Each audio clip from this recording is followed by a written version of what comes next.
Hola, mi nombre es Armando Castañeda, soy investigador del Instituto de Matemáticas de la UNAM y voy a hablarles de órdenes parciales y cómputo distribuido. En esta plática quiero compartirles un concepto sencillo a un nivel técnico, pero no por eso deja de ser muy importante y fundamental en el área de cómputo distribuido, que es mi principal área de investigación. Quiero hacerlo así para que sirva como introducción y tal vez en la sesión en línea durante el congreso, pues podamos interactuar y platicar un poco más de estas cosas, estos temas. Para empezar, quisiera contarles un poco qué es esto de cómputo distribuido, cuáles son los tipos de sistemas que estudiamos en el cómputo distribuido. Entonces, una definición que uno ve en un libro, en la Wikipedia, en muchos lugares, es la siguiente, o algo por el estilo. Es el estudio de sistemas compuestos de varios agentes de cómputo y un medio de comunicación a través del cual los agentes se comunican y se coordinan con el objetivo de solucionar un problema dado. Esos son sistemas que usamos todos los días, ¿no? Que llevamos usando desde varios años y ahora en pandemia se han utilizado mucho más. De hecho, Zoom, en la herramienta que estoy grabando esta plática, pues es un sistema distribuido como tal, ¿no? Así como WhatsApp, Facebook, la Internet misma, etcétera, etcétera. Entonces, son sistemas que están en todos lados hoy en día. Eso es lo que estudiamos, ese tipo de sistemas, pero no solamente sistemas computacionales. En el área como tal, entendemos sistemas distribuidos a muchos tipos de sistemas, los clásicos como los bancarios, por ejemplo, donde las entidades de cómputo son bancos y los cajeros automáticos y el medio por el que se comunican es Internet. Y el problema que soluciona es el mantenimiento después de balanzas y de cuentas, transacciones, etcétera. Pero hay otro tipo de sistemas que no parecerían ser un poco distintos, no, uno no muy alejado, son las computadoras multicore que ahora usamos, que compramos y que dicen que trae 2 cores, 4, 8 cores o más cores, que esos cores son unidades de procesamiento, ¿no? Esas son las entidades y el medio por el que se comunican es la memoria, que dicen esta RAM interna, ¿no? Esa memoria que comparten todos y ahí escriben información y la leen y así es como se coordinan, ¿no? Pero hay otros sistemas que también los podemos estudiar o que caben dentro de nuestra definición y hay gente que sí los estudia en este tipo de sistemas como más biológicos, ¿no? Más en la naturaleza. Por ejemplo, sistemas de colonias de hormigas, donde las entidades son las hormigas y el medio de comunicación son las señales químicas a través de las cuales las hormigas se comunican para hacer tareas no nada sencillas, nada triviales, ¿no? O la humanidad misma, ¿no? Nosotros podemos pensarnos como entes, agentes de cómputo, que nuestro medio de comunicación es el lenguaje, ¿no? Tal vez por WhatsApp, no sé, o por el aire se transmiten esta información. Entonces, este tipo de sistemas son los que estudiamos en esta área. Claramente nos enfocamos más en sistemas computacionales, como los primeros dos, pero hay estudios en otros tipos de sistemas, ¿no? Hay artículos, comunidades completas estudiando lo que pueden no hacer este tipo de algoritmos que hacen las hormigas, ¿no? Cosas que pueden hacer, cómo lo hacen, etcétera, etcétera. Así como otras, ¿no? Abejas, etcétera. Ajá. Entonces, en este tipo de sistemas, un concepto inicial, fundamental, pues es que se ejecuta un algoritmo distribuido, ¿no? Las entidades ejecutan un algoritmo distribuido. Y esos algoritmos distribuidos es una colección de algoritmos locales, ¿no? Cada una de las entidades, cada una de esas computadoras ejecuta un algoritmo, ajá, y eso están corriendo en todas las entidades de cómputo. Y esos algoritmos locales se comunican a través del medio de comunicación, como lo decíamos, ¿no? Para solucionar un problema, ¿no? Y el asunto es que la entrada y la salida está distribuida en todas las entidades de cómputo, ¿no? Esa es una gran diferencia con respecto al cómputo secuencial, que es justamente lo que quiero distinguir en estos slides, ¿no? La diferencia entre el mundo secuencial o centralizado con el distribuido, ¿no? Los algoritmos secuenciales, que son los que uno ve en un curso básico de algoritmos, en de algoritmos, pues tienen esta forma, ¿no? Le decimos secuenciales centralizados. Hay una única entidad de cómputo que recibe toda la entrada, ¿no? Un arreglo, por ejemplo, o un número, números, ¿no? Y lo que hace es que tiene toda la entrada y empieza a buscar la solución a un problema dado para el que está diseñado dentro de un espacio de soluciones. Ejemplos es ordenamiento, primalidad o raíces de polinomios, así hay muchos casos. Ajá. Eso es así como funcionan los algoritmos secuenciales o centralizados. Pero en un contexto distribuido, los algoritmos distribuidos, la gran diferencia es que la entrada está distribuida. No es que nadie tiene toda la entrada al problema, sino cada uno de los agentes tiene pedacitos de la entrada al problema.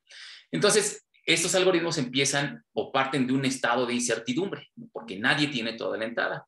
Y el objetivo es intercambiar esa información para conocer la información de los demás, si es que fuera posible, y desde esa perspectiva, los algoritmos lo que hacen esencialmente es que implementan estrategias para lidiar con esa incertidumbre y tomar decisiones. Ajá. Eso es lo que hacen los algoritmos distribuidos. Es una gran diferencia entre estos dos enfoques en computación. Entonces, ¿de qué trata el cómputo distribuido a grandes rasgos? Pues es el estudio de los problemas que se pueden solucionar con información parcial de la realidad, ¿no? Con las diferentes perspectivas que uno tiene de la realidad. Ajá. Con eso es con lo que uno tiene que trabajar en un algoritmo distribuido. Esa es una introducción que uno daría de manera usual en cualquier presentación de un curso de sistemas distribuidos o algoritmos distribuidos, etcétera, etcétera. Pero lo que quiero platicarles es a un nivel más formal, qué es lo que estudiamos en el cómputo distribuido, ¿no? ¿Qué son esas cosas, esos objetos, ¿no? A un nivel formal matemático que estamos estudiando. Y eso es lo que quiero contarles, ¿no? ¿Qué es eso que estamos estudiando? Y para adelantarles un poco la respuesta son órdenes parciales. Ajá. Esa es una primera respuesta. Y esa primera respuesta vino en este artículo muy famoso de un investigador que se llama Leslie Lamport. El artículo se publicó en esta revista muy importante en 1978. Y esa es la respuesta, ¿no? Que lo que estudiamos son órdenes parciales. Ajá. El nombre del artículo está, es tiempo, relojes y el orden de los eventos en un sistema distribuido.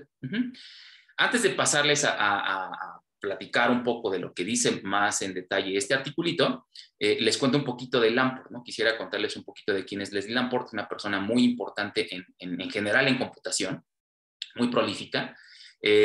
Particularmente este artículo, al estar haciendo esta presentación ayer y antier, entré a revisar el número de citas que tiene este artículo en Google Scholar y tiene más de 12,000 citas, este artículo nada más. Y para ver un poco la importancia de Lamport a través de sus contribuciones a través del tiempo, es que en Google Scholar el número total de sus citas son más de 77,000. Es una persona muy prolífica. Y para ver cómo se le considera dentro de la comunidad, tiene muchísimo, basta ver la cantidad de premios y reconocimientos que tiene, ¿no? Uno de los más importantes, o el más importante, es el premio Turing en el 2013. El premio Turing es el equivalente al premio Nobel, pero en computación. Así como en matemáticas están las medallas Fields, pues aquí tenemos los premios Turing. Ajá. Pero tiene otros premios muy importantes. El premio Dijkstra en 2005, que es el premio más importante que existe en la comunidad de cómputo distribuido y concurrente. También tiene la medalla, le dieron la medalla John von Neumann en el 2008. 5 universidades europeas le dieron el doctorado honoris causa. Y así ahí sigue la lista de reconocimientos, muy importantes todos. Y este artículo es una de las contribuciones más importantes que tiene, pero no es la más, o sea, no es que sea nada más eso, ¿no? Tiene muchísimas otras contribuciones, aspectos de concurrencia que son fundamentales para nuestras computadoras modernas, estas multicore, algoritmos de consenso, vamos a hablar un poquito más adelante, que se usan en cientos de sistemas en la actualidad. Hay algoritmos muy famosos que él inventó junto con otras personas que se utilizan actualmente. Algoritmos de sincronización de relojes en sistemas distribuidos, que eso también se explica en este articulito. Un concepto que también se explica, introduce en este artículo, es una noción que se llama de máquina de estado replicadas, que es la base para sistemas como Bitcoin y otros muchos sistemas distribuidos, ¿no? Eso viene desde el 78. Ajá. Y también hizo trabajo en verificación automática de programas. A él le interesaba mucho cómo poder argumentar de manera formal que tu programa, tu algoritmo es correcto. Ajá. Y asistido por computadoras. Y también otra contribución es el lenguaje LaTeX, que utilizamos todos los días, en todo el planeta para escribir, pues básicamente documentos científicos. Es una persona muy influyente que pues particularmente tiene esta contribución en el cómputo distribuido. Entonces, para explicar esto de que el cómputo distribuido va sobre órdenes parciales, vamos a ver un ejemplito, ¿no? Para llegar a ese concepto. Entonces vamos a suponer que hay una especie de competencia matemática entre dos estudiantes que son muy buenos y son súper competitivos, siempre están peleando por ver quién es el mejor. Y entonces tienen 3 problemas que les dejan una tarea y lo quieren resolver lo más pronto posible para demostrar quién es la mejor o el mejor. Ajá, entonces son Ana y Beto. Ajá, entonces están estos 3 problemas que les dejan en algún curso y gana el primero que termina los 3 problemas, cada quien es en su casa, y le dice al otro las respuestas, ¿no? Y la forma en que se lo dice es comunicándose con mensajes de texto, ya sea un SMS, que a lo mejor ya nadie lo usa, o un WhatsApp o por alguna otra de estas aplicaciones. Ajá. Entonces, eso es lo que quieren hacer, resolver los problemas lo más pronto posible y decirle al otro, ya terminé. Ajá. ¿Ok? Entonces, ¿cómo se podría ver una situación de este problema? Aquí represento a Ana y a Beto con las letritas aquí, y estas líneas, estas flechas, representan que el tiempo corre de izquierda a derecha. Ajá, para ambos. Entonces, conforme va avanzando el tiempo, cada uno va trabajando en los problemas, y aquí ponemos un puntito cuando termina el problema. Dice, ya termina el problema 1 y empieza el problema 2 y lo termina aquí el problema 2 y así el problema 3, y Beto va trabajando de forma similar. Y entonces, primero termina el problema 3 y ya junta la respuesta, se la envía a Beto. Ajá. Y entonces, como Beto pues estaba todavía trabajando en el problema 3 y no lo había terminado aún, pues se da cuenta que perdió, ¿no? Y Ana es la que ganó. Perfecto, ¿no? Así es como uno pensaría que podría solucionar este problema. Pero hay situaciones que no son tan bonitas, ¿no?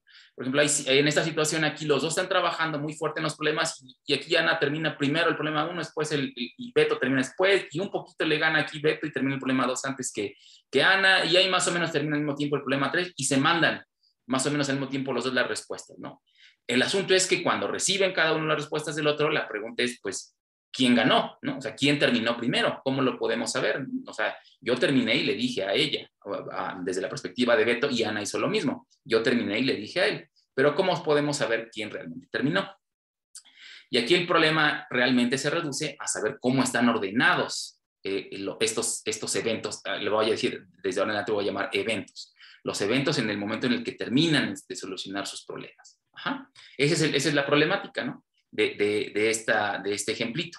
¿Cómo se ordenan estos eventos? Lo que vamos a ver es que una problemática es eso, ¿no? Cómo medir el tiempo, ajá, cómo marcar quién terminó antes que el otro. Y un primer intento de solución, pues es marcar la hora en la que terminaron cada problema, ¿no? Cuando termina un problema, dice yo terminé a la 1, no ve su reloj y marca la 1. Después termina el otro, dice a las 2, y así todos lo van marcando, y cuando envían el mensaje a la otra persona, pues dicen, mira, yo a estas horas fue las que terminé, y entonces ya ahí ven quién ganó y quién perdió. En este caso, pues aquí están marcadas las horas, pues quien gana es Beto, porque él es el que termina a las 5, el problema 3, y después Ana termina a las 6, y en lo que reciben los mensajes, ahí juntan las respuestas, y bueno, ya ven quién. Pero esta solución realmente así está muy bien, ¿no?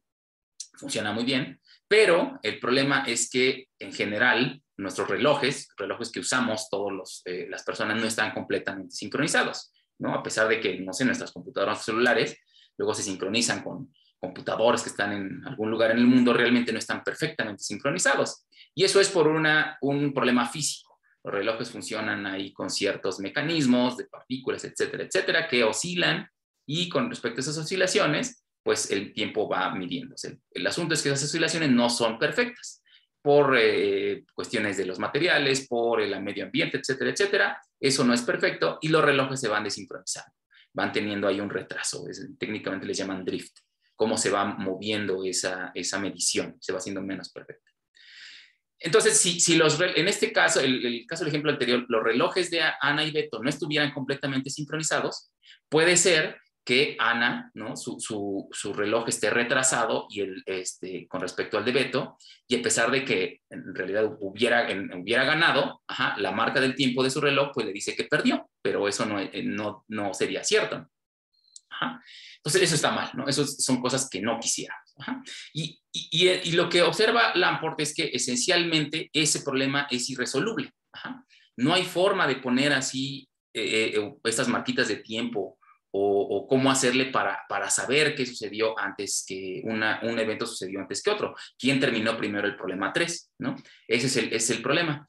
Y esta perspectiva que él tiene, viene que él, dentro de estudios de licenciatura, pues se metió a estudiar física relativista, toda esta teoría de la física, y él entendía algo, ¿no? Por eso le pareció que eso se aplicaba a cómputo distribuido, lo pudo entender de muy buena forma porque tenía esa perspectiva, ajá, de esa teoría física. Ajá. Y entonces él entendió que el problema era irresoluble porque no se pueden capturar, ajá, en el mundo, ajá, en el espacio-tiempo, no se pueden capturar relaciones entre eventos más allá de las relaciones causales. Ajá.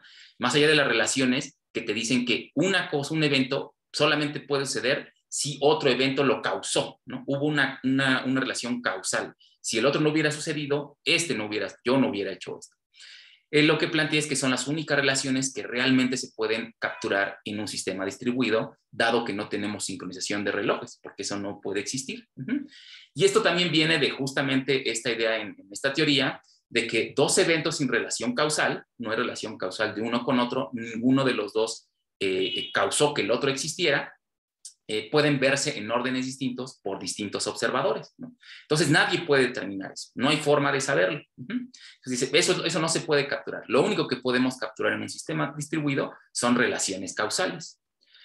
Entonces, si regresamos al ejemplito que teníamos de Ana y Beto, que están ahí concursando, lo que dice, lo único que podemos capturar son este tipo de flechitas, relaciones causales. ¿Por qué este evento, la terminación del problema 2 está relacionado causalmente con el problema 1? Porque Ana no hubiera terminado el problema 2 sin antes haber terminado el problema 1. Entonces hay una relación causal. Este evento causó que ella terminara el problema 2. Y así sucesivamente con el problema 3, ¿no? El problema 3 lo terminó porque terminó el problema 2 y el envío de mensajes sucede porque el problema 3 ya lo terminó. Y así sucesivamente, ¿no?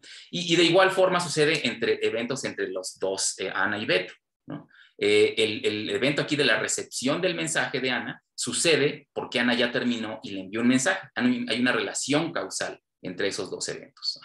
Y de manera simétrica pasa desde la perspectiva opuesta. Esas son las relaciones que se pueden capturar en un sistema distribuido. Y lo que observa Lamport es que eso es una ejecución de un sistema distribuido. Ese es uno de los grandes, es un gran avance conceptual para esta área. Eso es lo que nos dice, pero es justamente que en un sistema distribuido, la ejecución de un sistema distribuido, es decir, cómo se va desenvolviendo en el tiempo y cómo van sucediendo las cosas, no es más que un orden parcial. Es un orden parcial sobre un conjunto de eventos, los eventos que suceden en el sistema, ¿no? Pueden ser cómputo o cosas como solucionar problemas, ¿no? O registrar la hora en que terminaste un problema. Y también pueden ser cosas como envío de mensajes, como en este ejemplito, y recepción de mensajes. Son este tipo de eventos. En otros temas puede haber otros, pero eso es lo que pasa. Son los eventos que suceden. Y la relación es justamente esa relación causal. Decimos que E le precede a F o está relacionado con F, sí, solo sí, E precede causalmente a F. ¿Eso qué quiere decir? Que la realización de E influye en la relación de F. O dicho de otra forma, F no puede suceder no pudo suceder sin que E sucediera. Esa es la relación causal. Y las propiedades que tiene esta relación es que es una relación binaria, reflexiva y transitiva. En la literatura, esta relación de Lamport que él pues, plantea, se le llama happens before, ¿no? Sucede antes. Y justamente le llama sucede antes, happens before, porque eso sí es lo que puede estar seguro que en un sistema distribuido, en una ejecución de un sistema distribuido, realmente pasó antes. Cualquier par de eventos que no estén relacionados, no podemos asegurar cuál sucedió antes que otro. Entonces, así se ven las ejecuciones. Aquí estoy poniendo un ejemplito con 3 agentes, Ana, Beto y ahora Carlos, que cada uno está haciendo cosas, realiza, digamos, aquí están también haciendo tareas, están compartiendo soluciones, pues aquí hacen la tarea y le dice a otro, así sucesivamente, ¿no? Cada quien, y se van diciendo cosas, se van comunicando información. Entonces, estos dos mensajes, en este ejemplito, este puntito de aquí está precedido por porque hay una relación causal, ¿no? Este evento de aquí no pudo suceder a menos que haya sucedido, por eso están relacionados por esta relación. De igual forma pasa con esto. Esta recepción del mensaje no puede suceder a menos que se haya enviado un mensaje, ¿no? Por eso está sucediendo. Hay una relación causal. Y la relación es transitiva porque por un razonamiento similar, ¿no? Digamos que fuera la terminación de algún problema que quiere comunicarle Ana a Beto, de estos problemas matemáticos, y entonces tiene que terminar primero el problema para después mandarle el mensaje y que llegue, ¿no? Hay una relación causal. Este evento de yo recibí este mensaje porque se mandó el mensaje y fue porque terminó Ana ese problema y eso me lo quiere comunicar. Ajá. Entonces, esa es justamente la intuitiva de por qué es transitiva esta relación. Y de igual forma pasa como acá, no es el mismo caso, este evento precede, este verdecito de Carlos, precede causalmente a este último evento de Ana, porque hay un caminito aquí de cómo llegar en las líneas así horizontales negritas y la de las flechitas de mensajes. Eso es lo que hace, lo que pasa en un sistema distribuido cuando se ejecuta un orden parcial. Ok, entonces les decía, ese fue un avance conceptual muy importante porque nos permitió entender con qué estamos trabajando, ¿no? Qué es lo que está pasando en un sistema. Pero en ese mismo artículo, les decía que tenía 3 contribuciones, ese mismo artículo tiene una contribución también muy importante, que es esto de la máquina de estado replicada, que de hecho Lamport, en las propias palabras de Lamport, dice que para él esa es la contribución más importante de ese artículo, no la de los órdenes parciales. Pero bueno, él plantea lo siguiente, ¿no? Ya que sabemos que una ejecución de un sistema distribuido no es más que un orden parcial, él observa que para poder solucionar problemas en un sistema distribuido, en un ambiente distribuido, se facilitaría mucho si ese orden total fuera un orden total. Ese orden parcial se hiciera un orden total. Ajá. ¿Eso lo que quiere decir? Lo que quiere decir es que dejemos de lado el concepto distribuido y todo regresemos a los algoritmos secuenciales, donde las cosas pasan una tras de otra. Ajá. Si las cosas pasan una tras de otra, entonces simplemente regresamos, como les decía, al mundo secuencial, donde podemos aplicar los algoritmos que ya conocemos, que hemos estudiado, y todo se soluciona como si fuera una sola computadora. Eso es lo que observa Lamport, ¿no? Si pudiéramos transformar esos órdenes totales, órdenes parciales en órdenes totales, nuestra vida se hace mucho más fácil. Y de hecho esa idea que parece tan simple es muy utilizada, porque esa es la base del funcionamiento de muchos sistemas reales, ¿no? Como Bitcoin u otros, o sus sistemas de los bancos que utilizan, o Google, todos esos tipos de sistemas tienen mucho de ese funcionamiento es basado en esta idea. Ajá. Entonces, esa es una idea importante. Y pues, si las cosas se facilitan yendo de órdenes parciales a órdenes totales, pues entonces hagamos órdenes totales, ¿no? Pues, ¿cuál es la complicación? ¿No? Es un resultadito muy sencillo que si tú tienes un orden parcial, pues lo puedes extender a un orden total muy sencillo, ¿no? Le empiezas a meter ahí relaciones y vas respetando lo que tienes construido hasta que obtienes un orden total, ¿no? ¿Cuál es la complicación, no? Así, ¿cuál es la dificultad entonces en cómputo distribuido? Y ahí viene la segunda parte, que es el segundo concepto muy importante en cómputo distribuido, que es la incertidumbre. Porque ¿qué es lo que pasa cuando se está ejecutando, cuando está desarrollándose una ejecución de cómputo distribuido? Dijimos que hay un orden parcial ahí que describe la ejecución. Entonces, lo que quisiéramos es transformar eso en un orden total, ¿no? Aquí la problemática es que nadie tiene ese orden total. En algún momento particular, si nos vamos fijando en la ejecución, si vemos la perspectiva en ese momento, después de ejecutar un evento de alguno de los agentes, en este caso de Beto, solamente tiene una parte del orden parcial que describe toda la ejecución. A eso le llamamos un subpasado causal. Son una especie de conitos que se generan ahí, que es todos los eventos que tuvieron que suceder para que tú estuvieras ahí. Ajá. Este es este caso en particular. Pero aquí también, si sigue avanzando la ejecución, el pasado causal, en este caso de Ana en ese momento, es este conito, que incluye todos estos eventos. Ese fue su pasado causal. Ajá. Pero no puede ver todo. Ajá. Y otro ejemplito aquí, en el caso de Charlie, de Carlos, al final de su último evento, incluye casi todo la ejecución, el orden parcial, excepto uno. Ajá. Pero aquí el punto es que tienen un pedacito de ese orden parcial y la incertidumbre es qué es lo que pasa en lo demás. De hecho, puede haber muchos órdenes parciales que son compatibles con esa vista que tú tienes en ese momento, con ese pasado causal. Todos los eventos que no están incluidos en ese pasado causal, tal vez ni siquiera existieron. No sabes, no puedes saber en ese momento que existieron o no. Entonces, ¿cómo vamos a ordenar algo si ni siquiera sabemos que existe, ¿no? Si cada quien ordenara su pedacito, podemos llegar a órdenes inconsistentes, ¿no? Y eso ya causa problemas. Esa es la problemática realmente en cómputo distribuido, ¿no? Entonces tenemos dos conceptos. El primero es que una ejecución de un sistema distribuido no es más que un orden parcial. ¿Cuál es la dificultad de trabajar con esto? La incertidumbre, que en todo momento solo tienes un pedazo de ese pedacito de ese orden parcial, que es tu pasado causal. Ajá. Ok. Y ya para concretar para decir un poquito más acerca del área de cómputo distribuido, es que una cosa que diferencia mucho el cómputo distribuido de digamos, el cómputo secuencial, ¿no? El análisis de los algoritmos en general, centralizados, es que en cómputo distribuido tenemos una jungla de modelos, una cantidad muy grande de modelos, muchos tipos de modelos, donde hay diferentes suposiciones, ¿no? Qué tan síncronos son o no son síncronos los sistemas, los medios de comunicación, qué tipo de fallas puede haber, si los mensajes se pueden perder, o si las computadoras, los servidores, no sé, pueden fallar o les puede caer virus. Hay muchos parámetros que definen un modelo de cómputo, un sistema distribuido.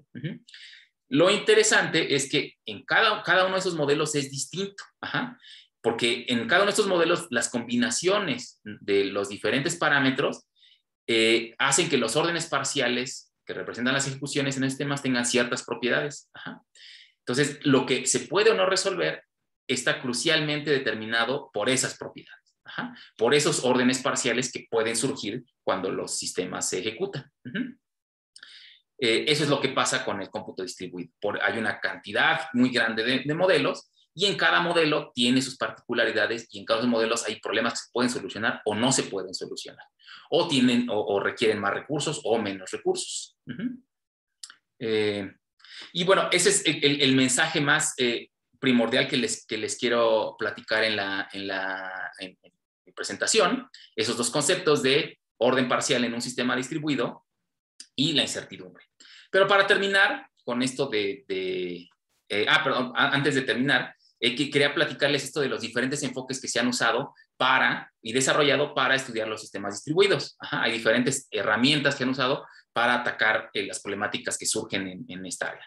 El más básico es el operacional, donde hablamos de máquinas de estados, algoritmos, mensajes, eso era como lo más usual, pero se han desarrollado diferentes herramientas, ¿no? Herramientas combinatorias, donde representamos todo esto lo que pasa, ¿no? Los órdenes y la incertidumbre, ¿no? Hay herramientas dentro de esto, digamos, una especie de subrama, sería la topología combinatoria, ¿no? Donde nos enfocamos en complejos simpliciales abstractos para representar este tipo de comportamientos distribuidos, ¿no? O hay gente que ha desarrollado herramientas de topología algebraica dirigida, definir espacios topológicos y ver caminos dirigidos que representan el comportamiento del sistema. O lógicas de conocimiento, ¿no? Lógicas que hablan de conocimiento, lógicas epistémicas acerca de qué se puede hacer o qué no se puede hacer, o qué sabe un agente al tomar ciertas acciones en el sistema.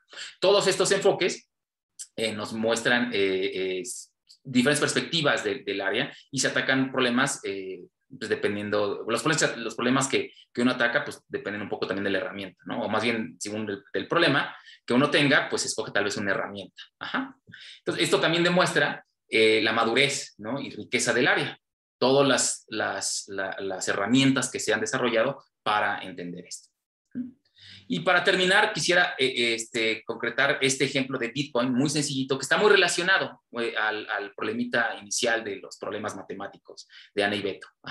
Es una versión de Bitcoin muy, muy simplificada. Y ya decíamos que el truco está en ordenar las cosas. Y lo que hace Bitcoin esencialmente es ordenar las transacciones que suceden allí entre yo te paso tantos Bitcoins, tú me pasas tantos Bitcoins, etcétera, etcétera. Todo eso se ordena. Eso es el punto, a obtener un orden total de esas transacciones. Y la forma en que lo hace es a través de una cosa que se llama Proof of Work, que es un algoritmo, que esencialmente es un problema criptográfico, es un problema matemático, que es lo que tiene la particularidad de ese problema es que es computacionalmente muy difícil de resolver. El truco es que el primero en resolverlo gana, ese es el punto, como en Ana y Beto. El punto es que ese problema es tan complicado que es muy poco probable que dos agentes lo resuelvan al mismo tiempo. Eso es lo que pasa. Hay una suposición ahí de que los mensajes no tardan mucho en llegar para que funcionen bien las cosas. Es lo que le decía, hay que suponer ciertas cosas para solucionar ciertos problemas. Entonces, ¿cómo se ve? Pues en algún momento ya tenemos una secuencia de transacciones que se le llama bloques, por eso se llaman blockchains, estas cosas. Tenemos el orden total de esas transacciones que ya se han ejecutado, desde T1 hasta Tn. Entonces, cuando alguien quiere agregar una nueva transacción, tiene que resolver este problema criptográfico y se pone a chambear ahí en él. Entonces, ahí en ese momento, A y B empiezan a trabajar en ese problema criptográfico y alguno de los dos lo resuelve. En el momento que lo resuelve, le avisa al otro que ya lo resolvió. En el momento que lo resuelves, como agregar una nueva transacción aquí a la cadenita, está el orden total. Ajá. Entonces le comunica en ese momento B a A y se agrega ese nuevo bloque.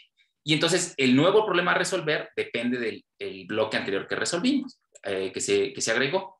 Entonces ese problema se empieza a resolver y cuando se soluciona, en este caso A lo soluciona, le dice a B que ya lo solucionó y se agrega otro nuevo. Y eso es lo que pasa. Ajá. Lo que sucede a final de cuentas es que este mecanismo hace que entre esas transacciones, entre esos momentos en los que se solucionan los problemas, que es lógicamente agregar la transacción, hay una relación causal. Ajá. En ese momento ya podemos decir que una precede a la otra. Uh-huh. Eso es un ejemplo una versión de Bitcoin muy, pero súper simplificada de cómo lo que acabamos de ver en la plática, pues nos ayuda a implementar este tipo de sistemas. Y bueno, eso es todo lo que les quería comentar. Cualquier duda o comentario estaré dispuesto a tratar de resolverla en la sesión en línea.